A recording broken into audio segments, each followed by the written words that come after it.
Guys, Rakshita ಶೆಟ್ಟಿಯ ಈ ಒಂದು ಒಳ್ಳೆ ಗುಣದಿಂದನೇ ಹೊರಗಡೆ ಜನಕ್ಕೆ ಅಷ್ಟೊಂದು ಇಷ್ಟ ಆಗಿದ್ದಾಳೆ ಅಂತ ಅನಿಸ್ತಾ ಇದೆ. ಯಾಕಪ್ಪ ಅಂದ್ರೆ ಜಾನ್ವಿಗೆ ತಾನು ಮಾಡಿರೋ ತಪ್ಪು ಅರಿವಾಗಿ ಹೊರಗಡೆ ಜನ ಏನ್ ಅನ್ಕೊಳ್ತಾರೆ ಅಂತ ಅಶ್ವಿನಿ ಗೌಡ ಮುಂದೆ ಕೂತ್ಕೊಂಡು ಬಿಕ್ಕಳಿಸಿ ಬಿಕ್ಕಳಿಸಿ ಅಳ್ತಾ ಇದ್ದಾಳೆ. ಅಂಡ್ ಇದೇ ಟೈಮಲ್ಲಿ ರಕ್ಷಿತಾ ಶೆಟ್ಟಿ ಜಾನ್ವಿ ಹತ್ರ ಹೋಗಿ ಸಮಾಧಾನ ಮಾಡ್ತಾ ಇದ್ದಾಳೆ.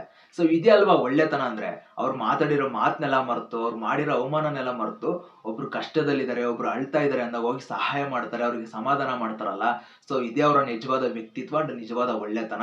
ಇದನ್ನ ಅರ್ಥ ಮಾಡ್ಕೋಬೇಕು. ಅಂಡ್ ಇದನ್ನ ಅರ್ಥ ಮಾಡ್ಸೋದಕ್ಕೆ ಹೊರಗಡೆಯಿಂದ ರಿಷಾಗೌಡನೇ ಬರ್ಬೇಕಾಯ್ತು.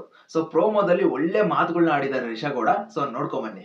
ಪುಕ್ಕ ತರಾನೇ ಇದ್ಬಿಟ್ರೆ ಮನೇಲಿ ಜಾನ್ವಿ ಕಳ್ದೋಗ್ಬಿಡ್ತಾರೆ. ಈ ಸಾಕಷ್ಟು ಕೆಲಸ ಮಾಡ್ಬೇಕು ಅಂತ ಕನ್ಸ್ ಕಟ್ಕೊಂಡ್ ಬಂದಿರ್ತೀರ, ನಿಮಗ್ ನೀವೇ ಮುಳ್ಳಾಗ್ತಾ ಇದೀರಾ ಅಂತ ನನಗನ್ನಿಸ್ತಾ ಇದೆ. ನಮ್ ಗುಡ್ಡಿ ನಾವೇ ತೋಡ್ಕೊಂಡು ಏನಿಲ್ಲ. ಒಂದ್ ವೇಳೆ ಸುಮ್ನೆ ನಾವು ನೆಗೆಟಿವ್ ಮಾಡ್ಕೊಂಡು ಹೋದ್ರೆ ಬಿಗ್ ಬಾಸ್ ಮನೇಲಿರೋರು ಯಾರು ಏನು ತಪ್ಪೇ ಮಾಡಿಲ್ವಾ? ಹೊರಗಡೆ ಬನ್ನಿ, ಅದರಿಂದ ನಮ್ ವ್ಯಕ್ತಿತ್ವ ನಿಮ್ ವ್ಯಕ್ತಿತ್ವ ಅದಲ್ಲ.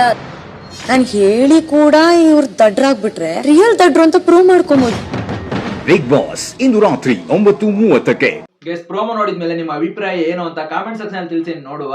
ಇನ್ನು ಪ್ರೋಮೋ ಬಗ್ಗೆ ಮಾತಾಡೋದಾದ್ರೆ ನನಗೆ ಒಂದು ಗಾದೆ ನೆನಪಾಗ್ತಿದೆ, ಮಾಡಿದ್ದುಣ್ಣೋ ಮಾರಾಯ ಅಂತ.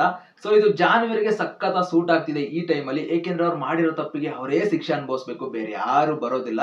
ಅದೇ ತರಾನೇ ಈಗ ಅವ್ರು ಅರ್ಥ ಮಾಡ್ಕೊಳ್ತಾರೆ ಅಂತ ಅನ್ಕೊಂಡಿದ್ದೀನಿ, ಅವ್ರು ಏನ್ ತಪ್ಪು ಮಾಡಿದ್ರು ಅಂತ. ಸೊ ಅರ್ಥ ಮಾಡ್ಕೊಂಡ್ರೆ ಅವ್ರಿಗೇನೆ ಒಳ್ಳೇದು, ಇಲ್ಲ ಅಂದ್ರೆ ಯಾರೇನು ಮಾಡಕ್ಕಾಗಲ್ಲ. ಇನ್ನ ನೆಕ್ಸ್ಟ್ ವಿಚಾರಕ್ಕೆ ಬರೋದಾದ್ರೆ, ಮತ್ತೆ ರಿಷಾಗೌಡ ಅವರು ಜಾನ್ವಿ ಅವರ ಒಂದು ತಪ್ಪನ್ನ ನೋಟಿಸ್ ಮಾಡಿ ಅವ್ರಿಗೊಂದಿಷ್ಟು ಒಳ್ಳೆ ಮಾತುಗಳನ್ನ ಹೇಳ್ತಿದ್ದಾರೆ. ನೀವು ಇನ್ನೊಬ್ರು ಪುಕ್ಕ ಆಗ್ಬೇಡಿ, ಬಿಗ್ ಬಾಸ್ ಮನೇಲಿ ಬಂದಿರೋದು ನೀವು ಒಬ್ಬರೇ ಗೆಲ್ಲೋದಕ್ಕೆ, ನೀವು ಒಬ್ಬರೇ ಆಟ ಆಡೋದಕ್ಕೆ. ಸೊ ನಿಮ್ಮ ಡಿಸಿಷನ್ಗಳನ್ನ ನೀವು ತಗೊಳ್ಳಿ, ಇನ್ನೊಬ್ರು ಡಿಸಿಷನ್ಗೆ ಬದ್ಧರಾಗ್ಬೇಡಿ, ಇನ್ನೊಬ್ರು ನಿಲುವುಗಳ ಜೊತೆ ನಿಂತ್ಕೋಬೇಡಿ, ನಿಮ್ಮ ಸ್ವಂತ ನಿಲುವುಗಳ ಮೇಲೆ ನಿಂತ್ಕೊಳ್ಳಿ ಅಂತ.